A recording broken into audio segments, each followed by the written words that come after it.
le temps que cela prendra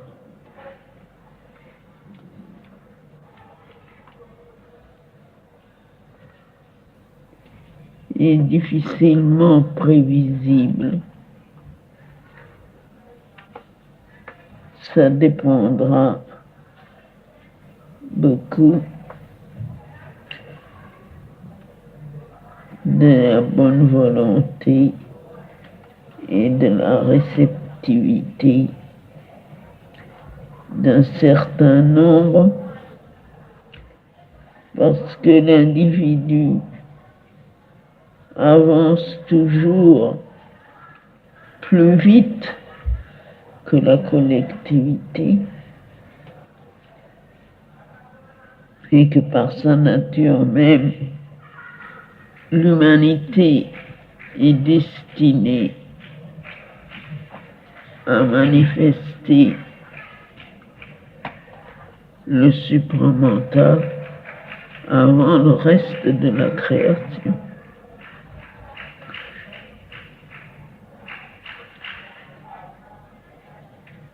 À la base de tout ça, il y a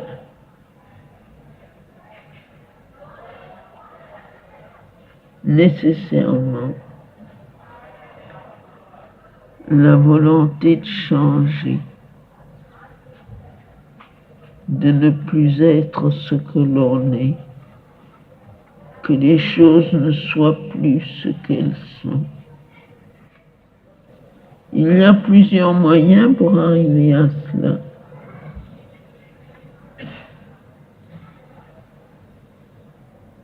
Et tous les moyens sont bons quand ils réussissent. On peut être profondément dégoûté par ce qui est et vouloir avec ardeur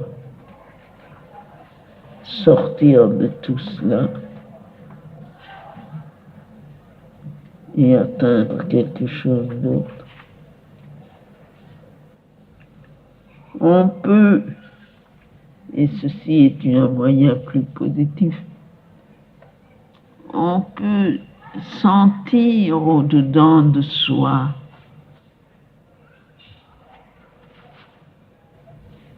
le contact, l'approche de quelque chose de positivement beau et vrai, et laisser tomber tout le reste volontairement pour que rien n'alourdisse la marche vers cette beauté et cette vérité nouvelle.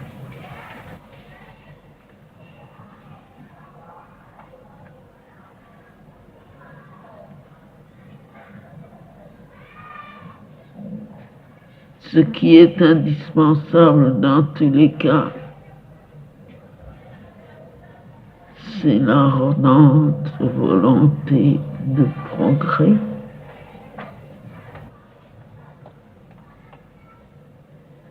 Le renoncement volontaire et joyeux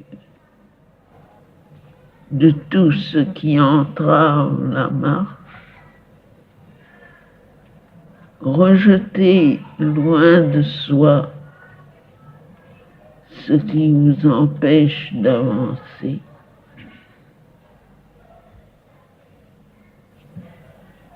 Et s'en aller vers l'inconnu avec la foi ardente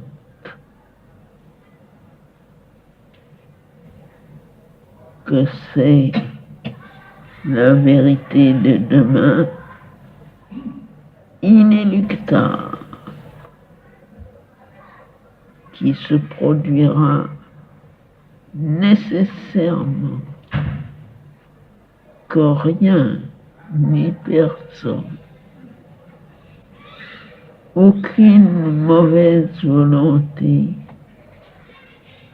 même celle de la nature, ne peut empêcher de devenir la réalité, peut-être non pas d'un futur lointain, une réalité qui s'élabore en ce moment et que ceux qui savent changer, qui savent ne pas être alourdis par les habitudes anciennes, auront sûrement le bonheur non seulement de percevoir, mais de réaliser.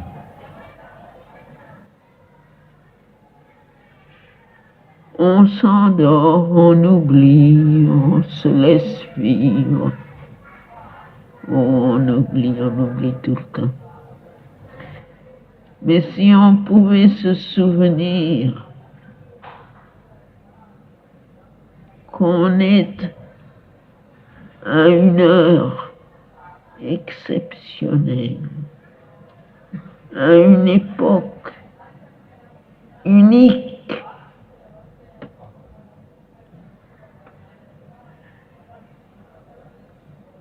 qu'on a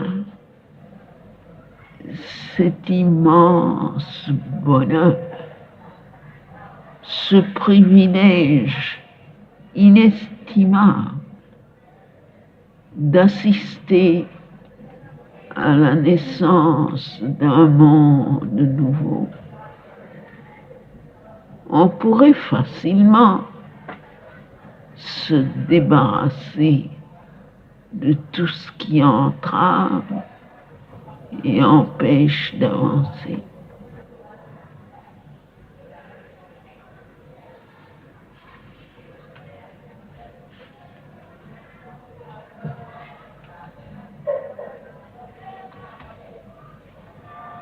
Ainsi, le plus important semble de se souvenir de ce fait, même quand on n'en a pas l'expérience tangible, mais d'en avoir la certitude et la foi, se souvenir toujours, se le rappeler constamment,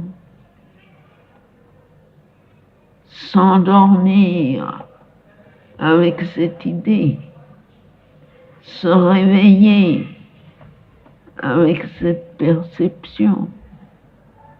Tout ce que l'on fait, le faire avec à l'arrière-plan comme un support constant cette grande vérité que l'on assiste à la naissance d'un monde.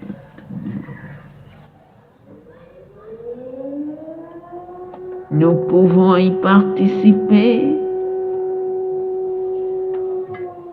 nous pouvons devenir ce monde nouveau.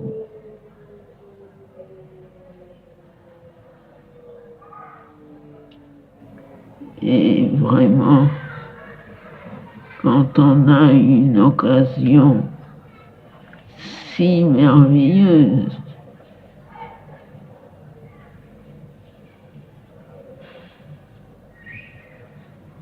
on doit être prêt à tout abandonner pour cela.